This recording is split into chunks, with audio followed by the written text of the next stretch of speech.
Hey, Mike Evans here from Natural Current, and we're going to install the swimming pool fire department system. And we're going to go through just firing it up right now and testing how far the water squirts through the hoses. So currently, we already hooked up the manifold, and we already hooked up our 2 fire hoses, which allows you to fight the fire in the front yard and the backyard. So we already connected that, laid out the hoses. We have extensions also. Each hose can go to 100 to 200 feet long. Now I'm going to go ahead and throw the suction line in the pool and hook it up. Then we're going to go ahead and start it and do some water testing. So when you're going to install your suction line, you're going to go ahead and grab the hose and put it in the deep end. And you're going to want to walk it out to where it fills up with water. Then you're going to go ahead and install it to the suction line. Then you're going to want to get it nice and snug, best you can. So the next important step is to prime the water pump. So you open up the black cap, you take some water, and you go ahead and prime it up. And it takes a little less than 1 gallon of water to prime the water pump. Then you put your cap back on. You got to make sure you put this back on. So the next step, we want to make sure, do we have oil in it and gas? So I already put oil in it, so I'm going to put some gas in it right now. The gas we recommend is in containers. It lasts about 5 years in your garage. So we go ahead and always recommend the 4-cycle high-octane gas. But the main thing that it has no ethanol. And that's the main goal, is not to have gas with ethanol in it. So I'm going to go ahead and put gas in it. And there we go. You go ahead and fill it up, and then you put the gas cap on. Then we go ahead and go through the steps of turning it on. You want to make sure you turn it on, and then you're going to want to turn on the choke. You want to make sure the gas is on, and then the throttle, you want to make sure it's right in the middle of where you want to be, 50%. And then we're going to go ahead and fire it up. Now we're going to go ahead and start this for the very first time. This is the Natural Current Pool Fire Department system. We have oil in it, we have gas in it, we attached our water lines, our fire hoses with the nozzles. They're cracked just a little bit so a little bit of water can go through. And we have our suction line that's on the bottom of the swimming pool. As you can see, it's laying on the bottom of the deep end of the swimming pool. So let's go ahead and start it up and see the water squirt. Okay, so I'm going to go ahead and fire it up the very first time. Let's see how it goes. You get the slack out of it.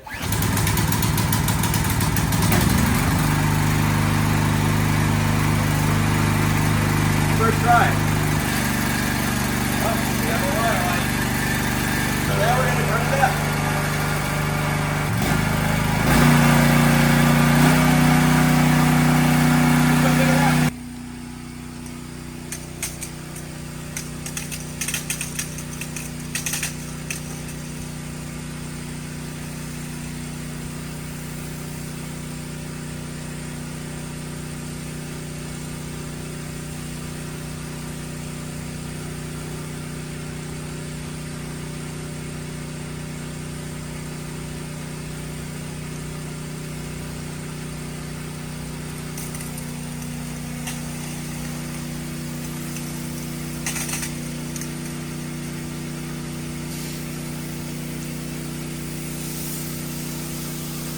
To the end. All the way to the end.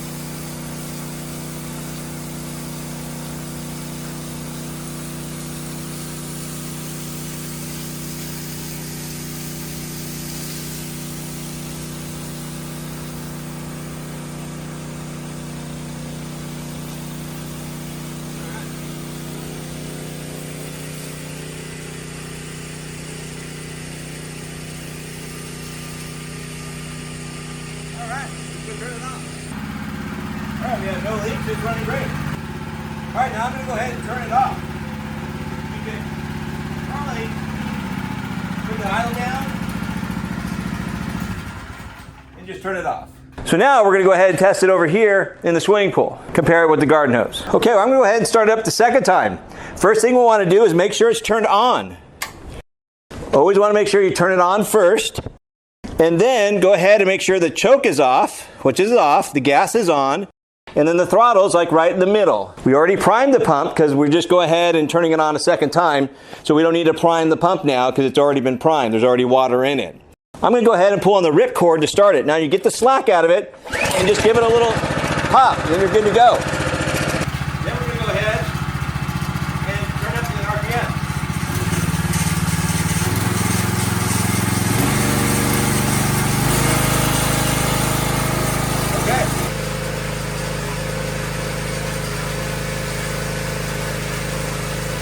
All right, we're going to give it a third test. It's already been turned on. It already ran a few times. It's already primed. We have our suction line in the water. We're going to make sure we turn it on. Our choke is off. Our gas is on. And then our throttle, we're going to put it right in the middle like before. Then we're going to go ahead and pull the ripcord to start it. Now I'm going to get the slack out of it and just give it a little kick. Fires right up. Now we're going to go ahead and then turn it up to RPM.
You'll notice we don't have any leaks.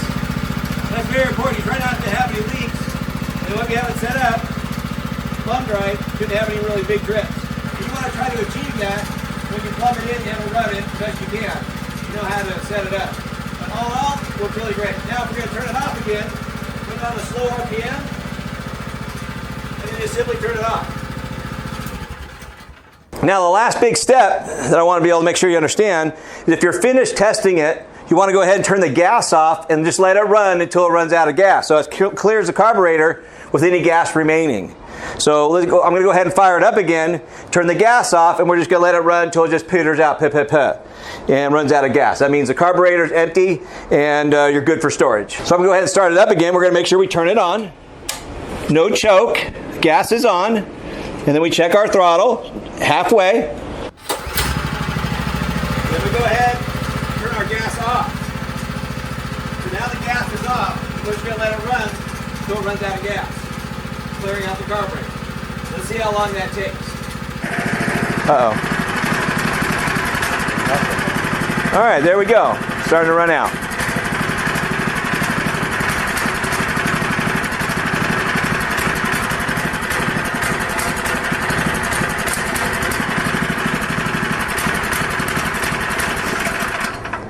There we go. So that's what we want to do. We want to turn the gas off and just let it run, so it'll just peter out. But then you can go ahead and store it, and it won't have gas in the carburetor, keeping the jets clean, so you can easily fire it up the next time.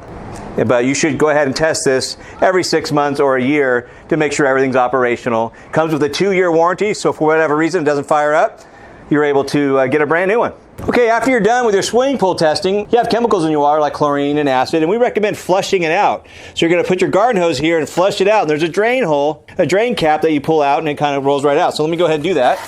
So I'm going to go ahead and flush it out.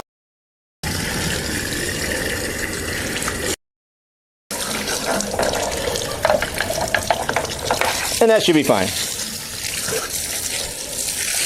So the drain cap goes on the top, which is where you prime, just nice and snug. Then you can lift it up and make sure all the water comes out. After that, go ahead and put your drain plug back in. Nice and snug. That's it. Now you've tested it. Now you're confident how it squirts, how you lay out your hoses. So next time, if there's an emergency and you need to lay out your pool fire department kit, you know how to lay out your hoses, fire it up, and how it squirts and the distances. So you should feel much more confident if you get a warning that you know you're probably going to get an evacuation order, that you can go ahead and set it up and start wetting down your property. We don't recommend staying and fighting the fire. Wetting down your property is a smart thing to do, at least to give your property a chance. Now, if you happen to have to stay and you're going to fight, then this is a great system to give you a fighting chance. Thank you so much.